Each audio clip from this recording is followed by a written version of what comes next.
దేవం నారాయణం నత్వా సర్వదోషవివర్జితం దేవం నారాయణం నత్వా సర్వదోషవివర్జితం దేవం నారాయణం నత్వా సర్వదోషవివర్జితం పరిపూర్ణం గురుంశ్చాన్ గీతార్థం వక్ష్యామి లేశతః. పరిపూర్ణం గురుంశ్చాన్గీతార్థం వక్ష్యామి లేశతః పరిపూర్ణం గురుంశ్చాన్గీతార్థం వక్ష్యామి లేశతః సమస్తగుణసంపూర్ణం సర్వదోషవివర్జితం సమస్తగుణసంపూర్ణం సర్వదోషవివర్జితం సమస్తగుణసంపూర్ణం సర్వదోషవివర్జితం నారాయణం నమస్కృత్య గీతా తాత్పర్యముచ్యతే. నారాయణం నమస్కృత్య గీతా తాత్పర్యముచ్యతే నారాయణం నమస్కృత్య గీతా తాత్పర్యముచ్యతే ఆపాదమౌళిపర్యంతం గురూణామాకృతిం స్మరేత్తేన విఘ్నాః ప్రణశ్యంతి సిద్ధ్యంతి చ మనోరథాః. ఆపాదమౌలిపర్యంతం గురూణామాకృతిం స్మరేత్తేన విఘ్నాః ప్రణశ్యంతి సిద్ధ్యంతి చ మనోరథాః. నాకేం చెప్పారు? వేదాలకు స్వతః ప్రామాణ్యాన్ని అంగీకరించాలి అనే మాటని చెప్పారు. ఆ స్వతః ప్రామాణ్యాన్ని అంగీకరించకపోతే దానికి ప్రమాణంగా మరి ఒక ప్రమాణం ఇవ్వాలి, దానికి ప్రమాణం ఒప్పుకోవడానికి మరి ఒక ప్రమాణము. ఈ విధంగా అనవస్థ అనే దోషం వస్తుంది. వేద ప్రమాణానికి మరి ఒక ప్రమాణం ఒప్పుకోవాలి స్వతః ప్రమాణం కాకపోతే, మరి దాన్ని ప్రమాణం చెప్పడానికి ఇంకొక ప్రమాణం కావాలి. ఆ విధంగా ఏది సిద్ధించదు అన్నమాట. అందుకే స్వతః ప్రామాణ్యమని అంగీకరించాలి అనే మాటని చెప్పారు. తర్వాత మరొక మాటని చెప్తారు, అనన్యాపేక్షయా చ అనన్యాపేక్షయా చ అనన్యాపేక్షయా చ తత్పరత్వం సిద్ధం ఆగమానాం. తత్పరత్వం సిద్ధం ఆగమానాం తత్పరత్వం సిద్ధం ఆగమానాం. అనన్యాపేక్షయ అంటే ఇంతకు ముందు ఏం చెప్పారు? వేదాల్లో ఏం చెప్పబడింది, దేని కొరకు చెప్పబడింది అంటే మోక్షోద్దేశంగా. మోక్షమే ప్రయోజనం, భగవంతుని యొక్క జ్ఞానానికి ప్రయోజనం ఏమిటి? మోక్షం. కనుక ఆ మోక్షాన్ని సంపాదించడానికి భగవంతుని జ్ఞానం కావాలి కనుక ఆ జ్ఞానాన్ని వేదం బోధిస్తోంది అనే మాటని చెప్పారు. కేవలం మోక్షం కొరకనే కాకుండా అనన్యాపేక్షయాచ, అన్యాపేక్ష అంటే వేరే దాని కొరకు, అనన్యాపేక్ష అంటే వేరే దాని కొరకు కాకుండా, అంటే మోక్షం కొరకే కాకుండా తత్పరత్వం సిద్ధం ఆగమానాం. ఆగమానం అంటే వేదములకు తత్పరత్వం. తత్పరత్వం అంటే విష్ణుపరత్వం, ఆ భగవంతుని పరత్వం అంటే భగవంతుని గురించి చెప్పడం, భగవంతుని యొక్క ఉత్కర్షత్వాన్ని సర్వోత్తమత్వాన్ని చెప్పడం అనేది సిద్ధం. ఇది సిద్ధంగానే ఉన్నది. అంటే కేవలం మోక్షం కావాలి అనే కాకుండా కేవలం భగవత్ప్రసాదం కావాలి అనే వారికి కూడా ఇదే వేదమే శరణ్యం. కేవలం మోక్షాపేక్షలు మాత్రమే, మోక్షం కావాలి అని కోరుకునే వాళ్ళు మాత్రమే కాదు, భగవంతుని ఉపాసన చేసేవాడు రెండు రకాలు. ఏకాంత భక్తులు ఉంటారు, మోక్షం కొరకు భజించేవారు ఉంటారు. మోక్షం కొరకు భజించే వారికి మోక్షం ప్రధానం, మోక్షం కొరకు భగవంతుడు కావాలి. మోక్షం ఇచ్చేవాడు భగవంతుడు కనుక మోక్షము ప్రధానమైనది వారికి. ఆ మోక్షాన్ని ఇచ్చేవాడు భగవంతుడు కనుక మోక్షం కొరకు భగవంతుడు కావాలి. కానీ ఇంకా ఉత్తమ భక్తులు ఎలాగుంటారు? బ్రహ్మాది దేవతలు అంటే వారికి భగవంతుడు ప్రధానం, మోక్షం ప్రధానం కాదు. భగవంతుడు కావాలి, ఆ భగవంతుడు అనుగ్రహించిన తరువాత మోక్షం ఇస్తాడు కనుక మోక్షం కావాలి అంతే. అంటే ఏకాంత భక్తులకు, ఉత్తమ భక్తులకు భగవంతుని కొరకు మోక్షం అంతే. భగవంతుడు మోక్షాన్ని ఇస్తాడు కనుక తీసుకోవాలి అంతే తప్పనిస్తే భగవంతుడే ప్రధానం. అయ్యా నేను మోక్షం ఇవ్వనయ్యా, నీకు ఎవరు కావాలి? నీకు నేను కావాలా, మోక్షం కావాలి అంటే ఏకాంత భక్తులు ఏమని చెప్తారు? నువ్వే కావాలి అని అంటారు. నువ్వే కావాలి, నువ్వు సుఖాన్ని ఇస్తావా దుఃఖాన్ని ఇస్తావా వేరే మాట, నాకు నువ్వు కావాలంతే అని చెప్పేవాళ్ళు ఉత్తమ భక్తులు, ఏకాంత భక్తులు. కానీ రెండవ రకమైన భక్తులు, వాళ్ళు మోక్షం కొరకు భగవంతుడు, ఒకవేళ భగవంతుడు మోక్షం ఇవ్వలేదనుకోండి, వద్దు పోయా నువ్వెందుకు నాకు అంటారు అంతే. భగవంతుడు వద్దు, మోక్షం కావాలి, మోక్షం కొరకు భగవంతుడు కావాలి. ఈ విధంగా రెండు రకాల భక్తులు ఉన్నారు. ఎవరికైనా వేదమే శరణ్యం. భగవంతుని గురించి తెలుసుకోవాలి కదా, భగవంతుడే ప్రసన్నుడై మోక్షాన్ని ఇవ్వాలి కనుక ఆ మోక్షం కొరకు వేదమే కావాలి. భగవంతుని యొక్క ఉత్కర్ష జ్ఞానాన్ని తెలుపుతాయి. తరువాత ఏకాంత భక్తులకు కూడా భగవంతుని యొక్క సర్వోత్తమ తత్వాన్ని తెలిపేవి వేదాలే కనుక అవే కావాలి. ఈ విధంగా అనన్యాపేక్షయాచ మోక్షం కొరకు కాకుండా ఆ భగవంతుని గురించే వేదాలు చెబుతాయి అనేది కూడా సిద్ధం. ఎక్కడ చెబుతూ ఉన్నాయి వేదాలు ఈ భగవంతుని పరత్వం అనేది ఎక్కడ చెబుతూ ఉన్నాయి అంటే దానికి ఈ ప్రమాణాలు ఇస్తూ ఉన్నారు. నారాయణ పరా వేదాహ నారాయణపరా వేదాः నారాయణపరా వేదాः సర్వే వేదా యత్ పదమామనంతి సర్వే వేదా యత్పదమామనంతి సర్వే వేదా యత్పదమామనంతి వాసుదేవ పరా వేదాహ ఇతి. వాసుదేవపరా వేదాः ఇతి వాసుదేవపరా వేదాः ఇతి కొన్ని ప్రమాణాలను ఉదహరిస్తూ ఉన్నారు. నారాయణ పరా వేదాహ ఇదొక ప్రమాణం. భాగవతంలో కూడా వస్తుంది ఇది. నారాయణ పరా వేదాహ దేవా నారాయణంగజాహ అనే భాగవత ప్రథమ స్కందంలో వస్తుంది. తర్వాత అదే వేదం ఏం చెప్తుంది? సర్వే వేదా యత్ పదమామనంతి తపాంసి సర్వాణి చ యద్వదంతి అనేది ఇది వేదమే చెబుతుంది. సర్వే వేదాహ నారాయణ పరా వేదాహ అంటే నారాయణ పర అంటే నారాయణ గురించి చెప్పేవి అని అర్థం. వేదాహ వేదములు నారాయణ పరములు అంటే నారాయణుని గురించి అతని సర్వోత్తమత్వాన్ని గురించి చెప్పేవి అని అర్థం. తర్వాత సర్వే వేదా యత్ పదం ఆమనంతి సర్వే వేదాహ అన్ని వేదములు యత్ పదం ఎవరి పదమును పదం అంటే ఇక్కడ స్థానం అని అర్థం. ఎవరి స్థానం గురించి లేదా పదం అంటే పాదం అని అర్థం చేసుకున్నా కూడా ఎవరి పాదం అంటే స్వరూపం అని అర్థం. ఎవరి గురించి పదం ఆమనంతి చెబుతాయో సమస్త వేదములు ఎవరి గురించి ఎవరి స్థానం గురించి ఎవరి స్వరూపం గురించి సమస్త వేదములు చెబుతాయో అని అర్థం. ఇది ఒక ప్రమాణం. వాసుదేవ పరా వేదాహ అని ఒక ప్రమాణం. అంటే వాసుదేవుని గురించి సమస్త వేదములు చెబుతూ ఉన్నాయి అనే మాటను ఈ ప్రమాణాలను చూసుకున్నప్పుడు ఏమర్థమవుతుంది? మోక్షం కొరకు కాకుండా కేవలము భగవత్పరముగా భగవంతుని గురించే చెప్పేటటువంటి వేదాలు అనే విషయం అర్థమవుతుంది. దీనిపైన మరొక సంశయం కలుగుతుంది. అంటే ఇప్పుడు రెండు ఎలా చెప్తాయి వేదము? ఒకట మోక్షం గురించి చెప్పాలి, లేదా భగవంతుడి గురించి చెప్పాలి. ఒక్కొక్కరికి ఒక్కో రకంగా చెబుతుందా ఒకే వేదము? అంటే అవును చెబుతుంది. విరోధమేమీ లేదు అని అంటారు. నచైతద్విరుద్ధం నచైతద్విరుద్ధం నచైతద్విరుద్ధం ఏతత్ విరుద్ధం. ఇది విరుద్ధమేం కాదు. అంటే కొంతమందికేమో మోక్షం గురించి ఉపదేశించడము, మరికొందరికి కేవలం భగవంతుని గురించి ఉపదేశించడము. ఈ విధంగా ఎలా చేస్తాయి వేదాలు అంటే ఇది విరుద్ధమేమీ కాదు. ఒకే పదానికి ఒకే మంత్రానికి అనేక అర్థాలు ఉంటాయి. ఆ విధంగా విరోధమేమీ కాదు. ఇలా ఎందుకు కాదు అంటే ఈశ్వర నియమాత్ ఈశ్వర నియమాత్ ఈశ్వర నియమాత్ యొక్క నియమం ఇది. ఈ వేదానికి ఈ అర్థము ఉండాలి అనేటటువంటిది అనాది కాలం నుండి భగవంతుని యొక్క నియమానుగుణంగా ఆ వేదములు ఆ అర్థాన్ని చెబుతూ ఉన్నాయన్నమాట. అంటే అనాది మరి వేదం అనేది అనాది. మరి అనాది అయిన వేదం పైన భగవంతుని యొక్క ఆధిపత్యం, నియామకత్వం ఏమిటి? అనాది అంటే భగవంతుడు అనాది, వేదము అనాది. ఆ వేదం పైన భగవంతుని యొక్క నియామకత్వం ఎలా సంభవిస్తుంది అనే సంశయం వస్తే దానికి చెబుతారు అనాదౌ తత్సిద్ధం. అనాదో తత్సిద్ధం అనాదో తత్సిద్ధం ద్రవ్యం కర్మ చ కాలశ్చ ఇత్యాదౌ. ద్రవ్యం కర్మ చ కాలశ్చ ఇత్యాదౌ ద్రవ్యం కర్మ చ కాలశ్చ ఇత్యాదౌ ఇది ఒక శ్లోకం. ద్రవ్యం కర్మ చ కాలశ్చ స్వభావో జీవ ఏవ చ యదనుగ్రహ సంతి నసంతి అతిపేక్షయ అనేది భాగవతంలో వచ్చే శ్లోకం అన్నమాట. అంటే అన్నీ భగవంతుని అధీనంలో ఉన్నాయి. ద్రవ్యం, కర్మ, కాల, స్వభావము, జీవుడు ఇవన్నీ అనాది.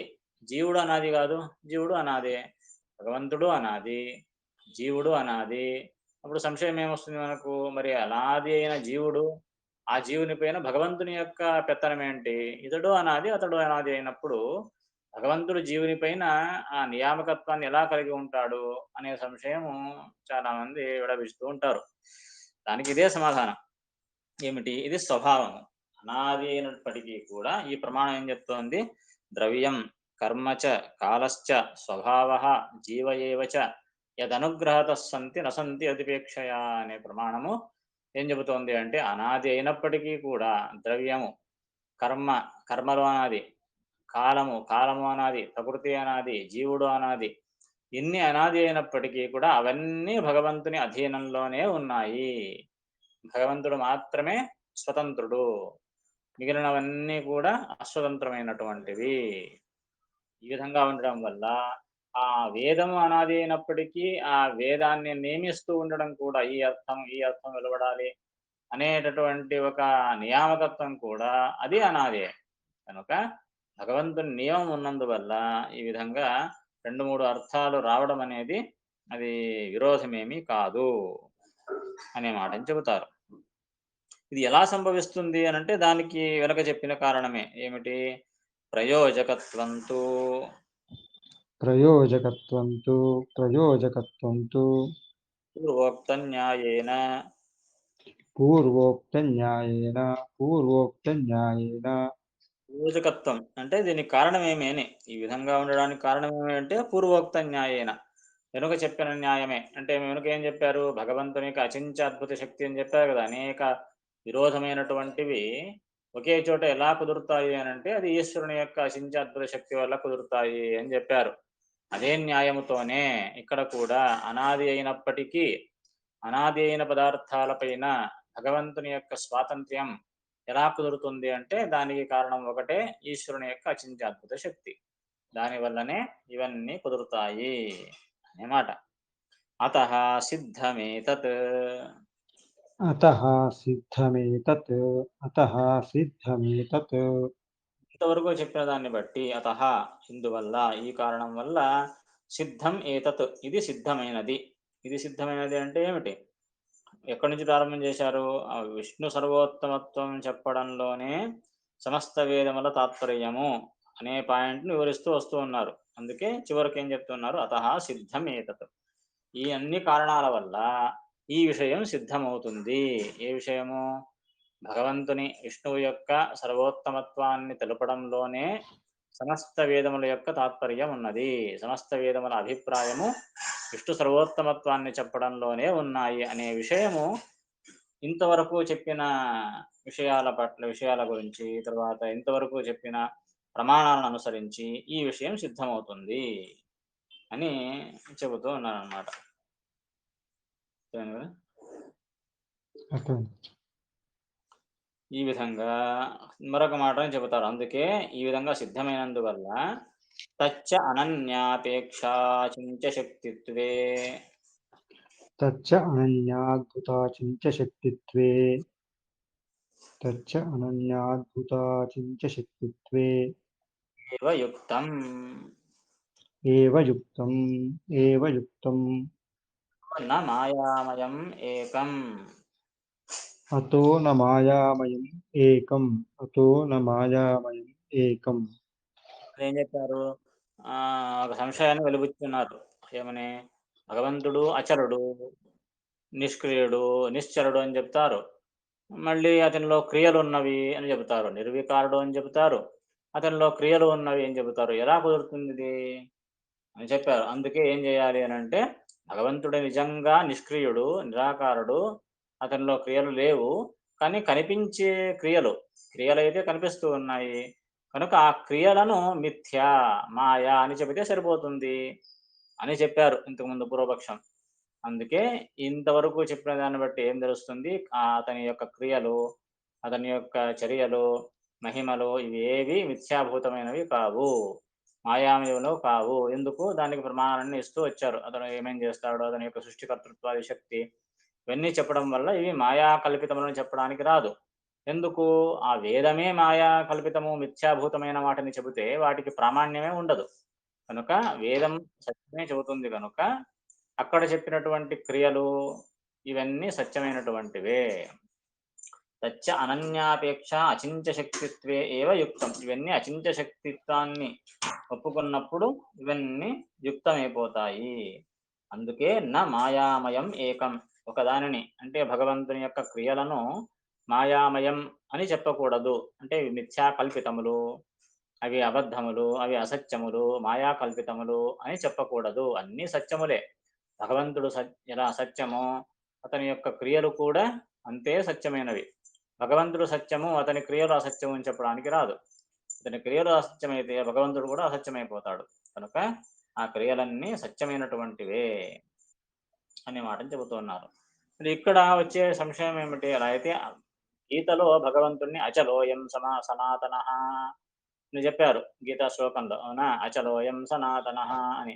అతడు అచలుడు, నిశ్చలుడు అనే మాట వచ్చింది. మరి ఆ నిశ్చలత్వం అనే మాట దానికి అర్థం ఏమిటి అలాగైతే? అచలత్వం అని చెప్పడము, మళ్ళీ అతనిలో క్రియలున్నవి అని చెప్పడము. 2 విరుద్ధం అవుతాయి గదా! ఎలా సమన్వయం చేయాలి?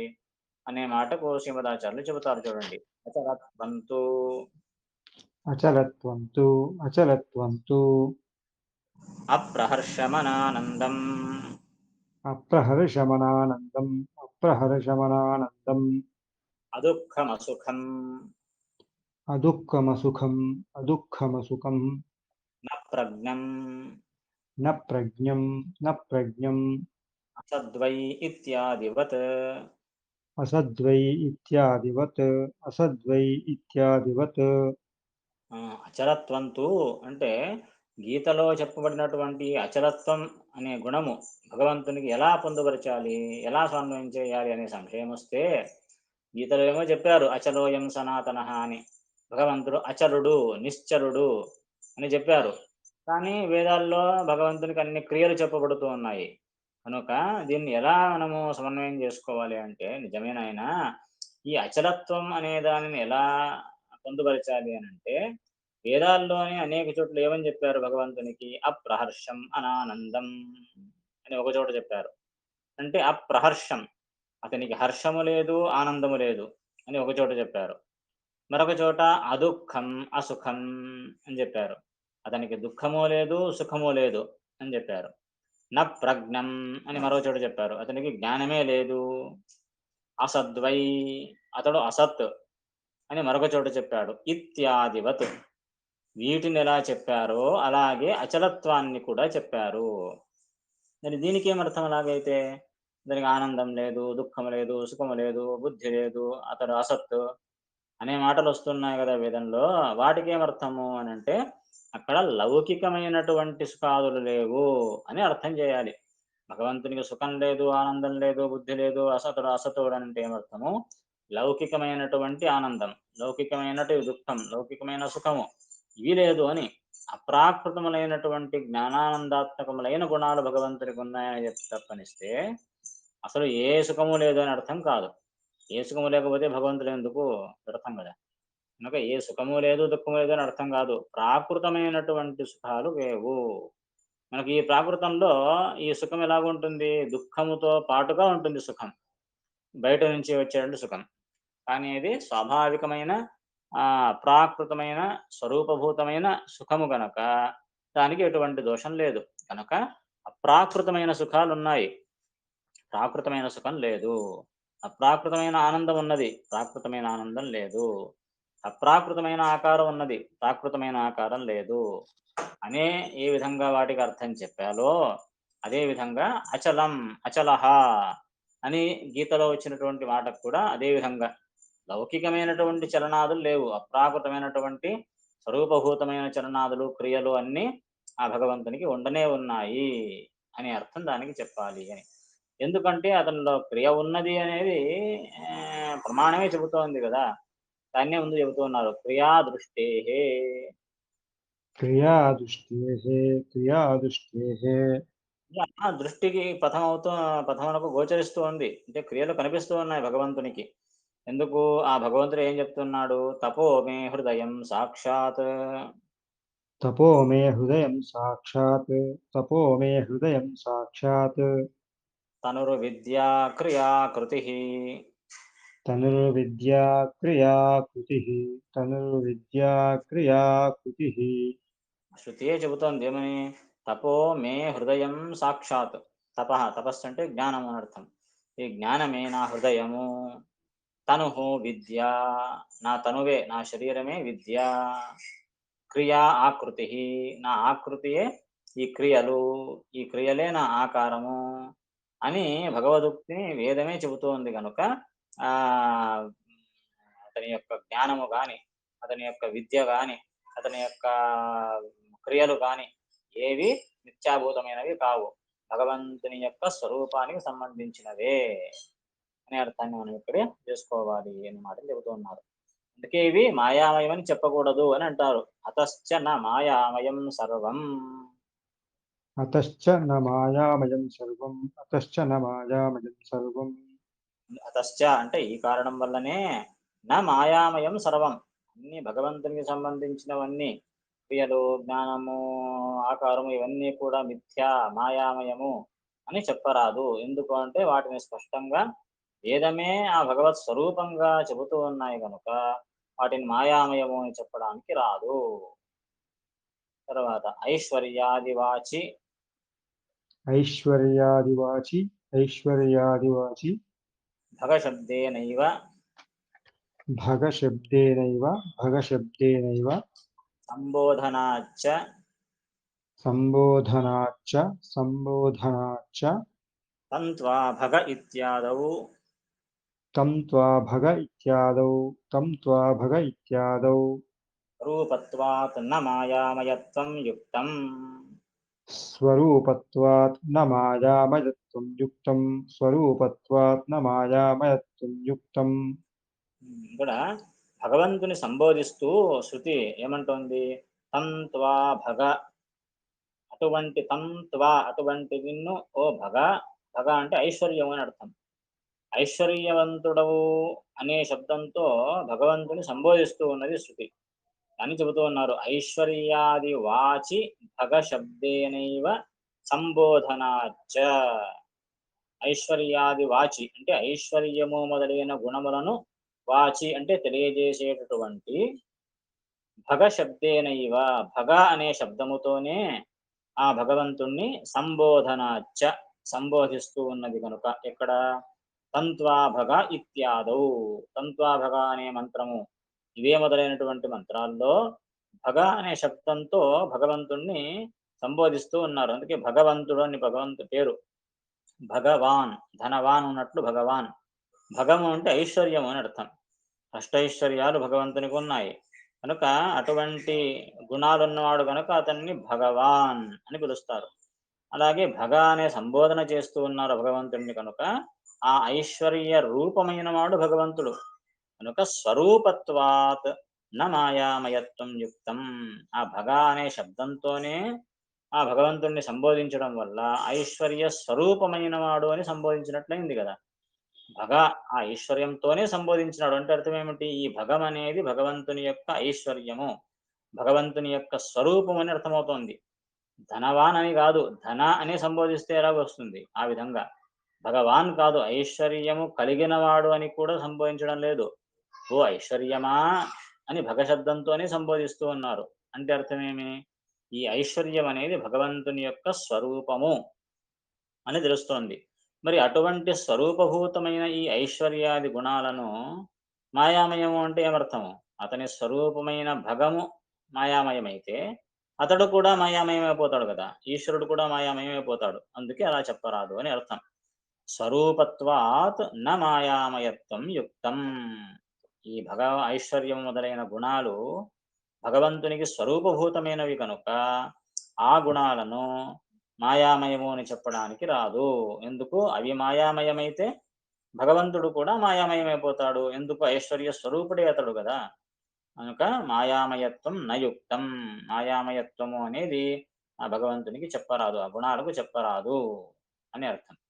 అంతేకాకుండా ఆ గుణాలను వర్ణించేటటువంటి ప్రమాణాలు కూడా ఉన్నాయి అని చెబుతూ ఉన్నారు. విజ్ఞాన శక్తిరహమాసమనంత శక్తేహే. విజ్ఞానశక్తిరహమాసమనంతశక్తేః విజ్ఞానశక్తిరహమాసమనంతశక్తేః. బ్రహ్మదేవుడు చెప్పే మాట ఇది. విజ్ఞాన శక్తి అంటే విజ్ఞాన శక్తి. ఆ విజ్ఞాన తత్వానికి అభిమాని దేవత బ్రహ్మదేవుడు.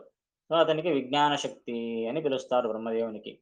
అటువంటి విజ్ఞాన శక్తి అయిన అహం నేను ఆసం అనంత శక్తేహే. అనంత శక్తి కలిగిన ఆ భగవంతుని నుండి ఆసం అంటే పుట్టాను. అని బ్రహ్మదేవుడు చెబుతూ ఉన్నాడు. కనుక అనంత శక్తి కలిగిన వాడు భగవంతుడిని చెప్పడం మూలాన ఆ శక్తి మొదలైన గుణాలు భగవంతునికి ఉన్నాయి. ఆ శక్తి మొదలైనవి భగవత్ స్వరూపము అనే విషయం సిద్ధమవుతోంది. ఇది ఒక ప్రమాణం. మరి ఒకటి మయ్యనంత గుణేనంతే మయ్యనంతగుణేనంతే మయ్యనంతగుణేనంతే గుణతోనంత విగ్రహే గుణతోనంతవిగ్రహే గుణతోనంతవిగ్రహే అంటూ చెబుతూ ఉన్నాడు. మయి అనంత గుణే అనంతే గుణతః అనంత విగ్రహే. మయి అంటే నాయందు. ఎటువంటి నాయందు? అనంత గుణే అనంతే గుణతః అనంత విగ్రహే. అనంత గుణే అనంతే, అనంత గుణములు కలిగినటువంటి అనంతుడనైన అనంత గుణ విగ్రహములు కలిగిన గుణతః అనంత విగ్రహే, గుణములతో అనంత రూపుడైన అనంత ఆకారము కలిగిన నాయందు ఈ బ్రహ్మ జనించాడు అని తర్వాతి వాక్యం అన్నమాట. కనుక నేను అనంత గుణపూర్ణుణ్ణి అనే విషయాన్ని భగవంతుడే చెబుతూ ఉన్నాడు. మయి అనంత గుణే అనంతే, గుణములు అనంతములు ఉన్నాయి, ఒక్కొక్క గుణము కూడా అనంతంగా ఉన్నదన్నమాట. ఇప్పుడు జ్ఞానము, ఆనందము, శౌర్యము, వీర్యము, ధైర్యము, పరాక్రమము, సౌందర్యము మొదలైన ఏ ఏ గుణాలు ఉన్నాయో ఇటువంటి గుణాలు అనంతము. లెక్కించుకుంటూ వెళితే అవి అంతం లేదు, అనంతము. ఒక్కొక్క గుణం తీసుకుంటే ఒక్కొక్క గుణము కూడా అనంతము. So infinity, infinity to the power of infinity అని చెప్పినట్లు అనమాట.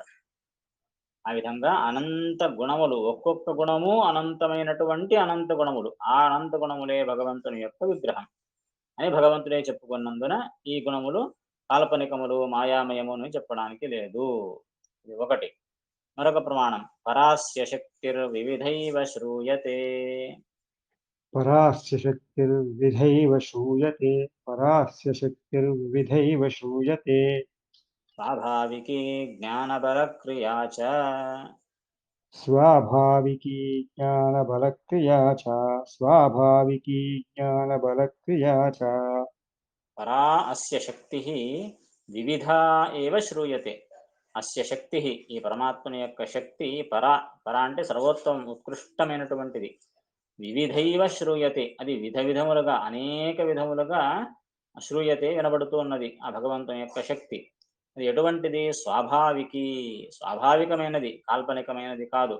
జ్ఞాన బల క్రియాచ, అతని యొక్క జ్ఞానము, అతని యొక్క బలము, అతని యొక్క క్రియ, ఇవన్నీ కూడా స్వాభావికి, స్వాభావికమైనవి, స్వరూపభూతమైనవి, ఇవి మాయామయములు కాదు.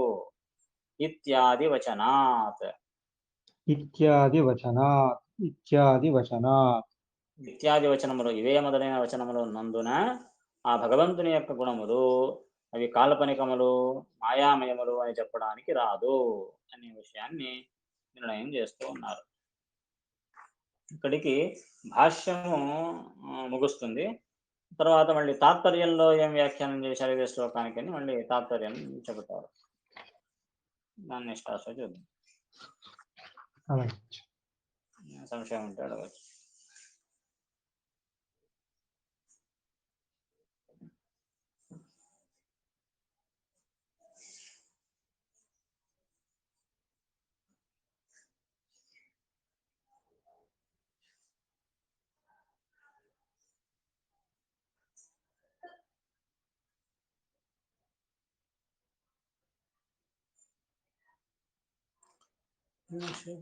సోమవారం వచ్చినామా?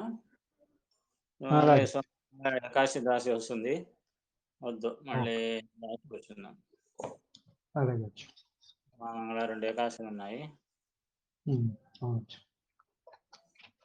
బుధవారం కూర్చోవాలి మళ్ళీ. సరే క్లోజ్ చేస్తాం. శ్రీకృష్ణార్పణమస్తు. నమస్కారం. జయ నమః.